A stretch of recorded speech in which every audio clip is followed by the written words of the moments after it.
Oh my goodness. Did you guys watch day 25 of Karen Read Retrial? Yesterday. That was yesterday. I feel like everybody's watching it. It is crazy to see how the defense attorneys, they're expecting for all of us to be okay with them being aggressive and theatrical and dramatic. But when a witness such as Officer Dever shows up and she says, "Can you pronounce my name correctly? My name is Dever." Or you don't remember my name, so I don't remember what you're asking me. Everybody goes, "Oh, something's wrong. She's part of the corruption. She's part of the whole corruption." Crazy. I think that I would want people to say my name correctly, or at least try to say my name correctly. And if I'm looking at it from an acting perspective, which is how I'm looking at it, and this was a scene between two characters, if AJ, Alan Jackson, comes at me in the aggressive way that he does, you would want the other character, in this case, Officer Dever, to respond spontaneously to take the power away from Ellen Jackson. And that's what she did. And everybody's going crazy. Why would she do that? Is she part of the blue wall silence of the police officers in Canton or Boston, Massachusetts? Something's really wrong here. But when it comes to the facts, everybody wants nothing to do with it. I thought she held her own. I thought she was amazing. Memory changes. Memory changes. It can change. If you ask me what I did 2 weeks ago, I would not remember, especially if I were to recall a specific moment. But every time someone like her or other witnesses have such a moment as she did on the stand, Karen Read supporters, analysts, and all the rest are going crazy to say that it's got to be more than what it is. But when you go into the conspiracy theory, the strategy the defense is adopting to say that all these police officers have decided to take John O'Keefe down and frame Karen Read, that's not out of this world. No, that can happen. It happens all the time. All the time. I know so many people who have done it. Crazy to me.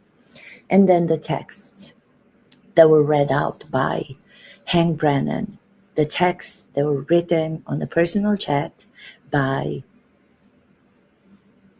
Proctor. Those texts, horrific, horrible. The friend, I forget his name. I apologize for not knowing names. I want everybody to pronounce my name correctly, but I don't know everybody else's names. He couldn't even say the names out loud, which to me shows me that not all people, which shows me that not all people are as vulgar as Proctor. He came out as very honest. The man doesn't want to pronounce these horrific names addressing towards Karen Read that were written on a personal chat. So then the prosecutor, Hank Brennan, was so smart to say, "Oh, I'll read them." Because what he did, he took the drama out of them. Rather than the first trial when Ellen Jackson or Yaneti, I don't remember, read them. They made such a theatrical experience out of the whole thing in the way they emphasized them, the way they paused. They wanted to make it so much more than what it was. Okay, the words were horrible, but this is what I don't understand.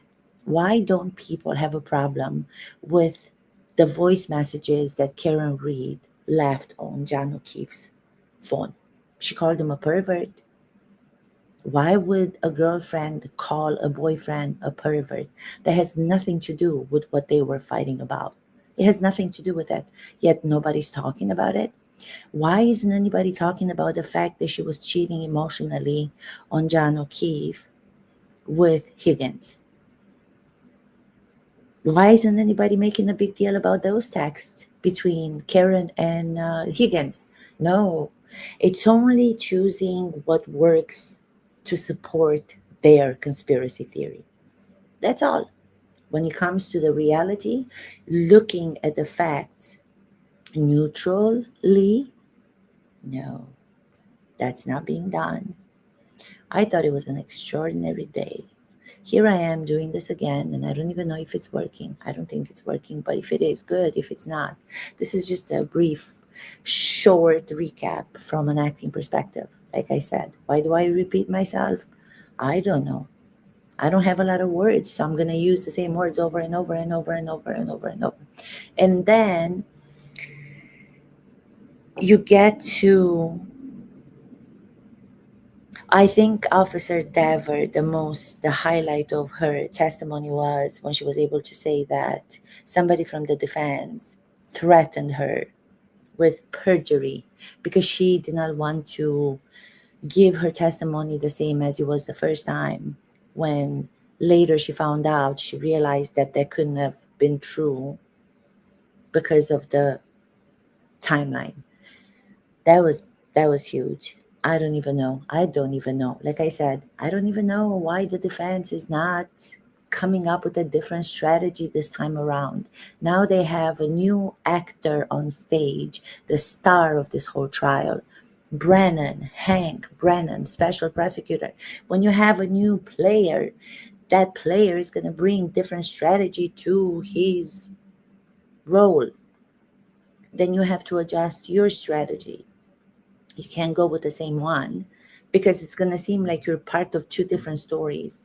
The story that they're presenting, the defense, is the same as last trial. So it's almost like they're not even part of this new trial with Hank Brennan, if that makes any sense. Yeah. And then the last witness yesterday, we had Dr. Russell. Dr. Russell, whom we find out she wants to be in the spotlight. It just seems like this whole trial, retrial, the same with the first one, but this one even more so, I think. It is all about who gets to be in the limelight the most. It started with Karen Read being the principal role in this reality. Then it was Alan Jackson. Then it was Yannetti. Then in this trial is Alessi. Then came Hank Brennan. Hello, everybody. With a new storyline based on facts. But this time around, in comparison to the first one, he's so much more particular and specific to how he's presenting it that there will be no reasonable doubt. And I hope the jurors are smarter than Alan Jackson and his arrogance. Why couldn't he remember Officer Devers' name? If somebody doesn't remember my name, what would I think about that? Could I be a little bit arrogant? I'm too small. I'm just a mere acting teacher who doesn't deserve to have her name pronounced correctly. I don't know. That's what I would think if I were a character and I were in the same circumstance. What do you think it means? Dr. Marie Russell, she wants the spotlight. She's been in retirement, found out about the case, called a friend of the defense's team of Alan Jackson, I believe, in Los Angeles, and she says, me, pick me, choose me, choose me. I know dog bites when I see them. I don't know dog bites between or dog scratches, but I know generally dog something. Dog, big dog. Was there a big dog in the house of Brian Albert? The same dog that was removed from the house and was given away to somebody else. Ooh, this is going to fit right in with our conspiracy theory. Right in. We're going to take it and we're going to mold that part of the story and we're going to make it fit no matter what it takes. Come on, come on in, Dr. Russell. Let us talk to you. Let us talk to you, and you tell us how you are the only doctor with so many specialties in the world. I want to have her self confidence. I do. She doesn't know any other doctors. She doesn't know a lot of doctors who have two specialties in medicine, plus dog bites specialty. Unbelievable, not credible. I'm watching it as an audience member, and I'm telling my husband if I were to go with him and he was next to me watching the show, and I would be saying to him at this point, what time is the intermission? Because I want to go home. I do not believe this character. Not credible. Bad acting. Bad acting. Bad acting is not based in truth. Great acting is based in truth. Most people don't know that. Most people think acting is about pretending. The pretend is the fictional story. The acting in the pretend fictional story is based on truth for the great actors. They have to sustain it, sustain the truth, because if you don't, the audiences are smart enough to understand that you are lying, and lying doesn't do very well for the audiences. It doesn't bring you in.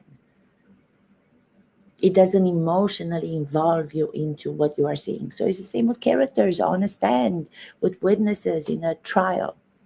I do not believe this woman. I do not believe her. She's had so much time to prepare for this trial, and she's still thinking about what she's saying, trying to put that piece of the puzzle and twist it and turn it and make it into a different figure to put it in and fit the conspiracy theory of the defense, of the framing of Karen Read, and satisfy her supporters. This is all for today. Thank you so much. I'm going to watch the trial. It's going to be starting in about half an hour. Thank you, everyone. This is Miha acting out.